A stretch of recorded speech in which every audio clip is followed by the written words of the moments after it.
भारतीय युवाओं को हर हफ्ते कम से कम 70 घंटे काम करने चाहिए। यह बयान दिया है इन्फोसिस के फाउंडर एन नारायण मूर्ति ने।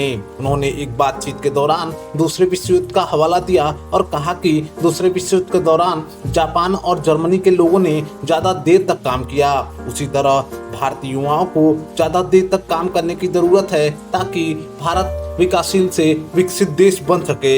हेलो फ्रेंड्स, मैं आपका होस्ट गौरव और स्वागत है हमारे यूट्यूब चैनल जी टेक्निकल रिसर्च में। फ्रेंड्स, आज हम बात करेंगे नारायण मूर्ति के 70 घंटे के बयान के बारे में। क्या भारत में सिर्फ श्रम के जरिए आर्थिक विकास का पहिया घूमेगा या फिर सरकारी नीतियों को दुरुस्त करने की जरूरत है, या फिर कंपनियों को अपने कर्मचारी की हालत सुधारने पर भी उसी तरह ध्यान देना चाहिए जिस तरह वो कंपनी के मुनाफे पर देते हैं। तो बने रहें इस वीडियो में। इससे पहले आप हमारे चैनल पर नए हैं, चैनल को प्लीज सब्सक्राइब करें और बेल आइकन प्रेस करना ना भूलें। क्या आपने कभी सोचा है कि एक देश कैसे शक्तिशाली और सबसे बड़ी अर्थव्यवस्था वाला देश बनता है? सबसे बड़ी अर्थव्यवस्था वाले देश में पहले नंबर पे यूनाइटेड स्टेट ऑफ अमेरिका, दूसरे पे चाइना, तीसरे पे जापान, चौथे पे जर्मनी और हमारा भारत 5वें नंबर पे आता है। जबकि आबादी यानी पॉपुलेशन की बात करें तो भारत इन देशों से कहीं ज्यादा है। एक सर्वे के अनुसार भारत में 92 करोड़ युवा कामगार हैं, जो कि इन देशों की तुलना में कहीं ज्यादा है। ये जो देश हमारे भारत से आज आगे हैं, क्या ये हमेशा से ही आगे थे? जी नहीं। आज के समय में अमेरिका दुनिया की सबसे बड़ी अर्थव्यवस्था है। 2022 में उसकी जीडीपी $25 ट्रिलियन से ज्यादा की रही थी। इसका दूसरा मतलब यह है कि वैश्विक अर्थव्यवस्था में अमेरिका की हिस्सेदारी करीब 24% है। लेकिन ऐसा नहीं है कि ये सब कुछ एक समय में या कुछ सालों में हो गया। दुनिया के बाकी मुल्कों की तरह कभी अमेरिका की अर्थव्यवस्था भी खेती पर निर्भर थी। अमेरिका पर जब ब्रिटेन का राज था, उसकी अर्थव्यवस्था तब बढ़नी शुरू हुई।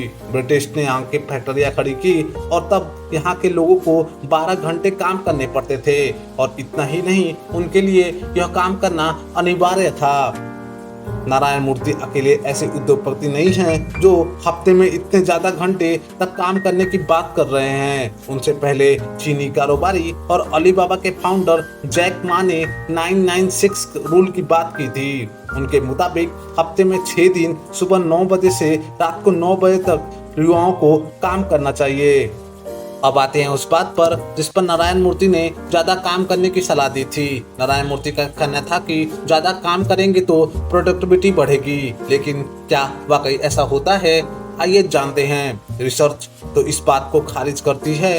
रिसर्च बताती है कि अगर हफ्ते में कोई व्यक्ति 50 घंटे से ज्यादा काम कर रहा है तो तय है कि उसकी प्रोडक्टिविटी कम होने लगती है। वहीं अगर काम के ये 55 घंटे से ज्यादा और होते हैं तो प्रोडक्टिविटी काफी कम हो जाती है। इतना ही नहीं, हफ्ते में कम से कम एक दिन छुट्टी नहीं मिलने से भी प्रोडक्टिविटी पर असर पड़ता है। बहरहाल देखें तो ज्यादा घंटे तक काम करना सेहत के लिए भी खतरनाक है। 2021 में विश्व स्वास्थ्य संगठन की एक रिपोर्ट आई थी जिसमें बताया गया था कि 2016 में सबसे ज्यादा लंबे समय तक काम करने की वजह से दुनिया भर में 7.45 लाख लोगों की मौत हो गई।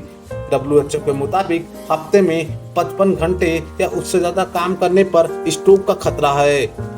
वहीं दिल से जुड़ी बीमारी होने का खतरा भी 17% तक बढ़ जाता है। लेकिन एक बात जिसके लिए नारायण मूर्ति का शुक्रिया अदा किया जा सकता है कि उन्होंने 70 घंटे काम करने की बात कहकर कम से कम इस बात की बहस छेड़ दी कि क्या भारत में युवाओं के पास रोजगार है जो कि वो 70 घंटे काम करे।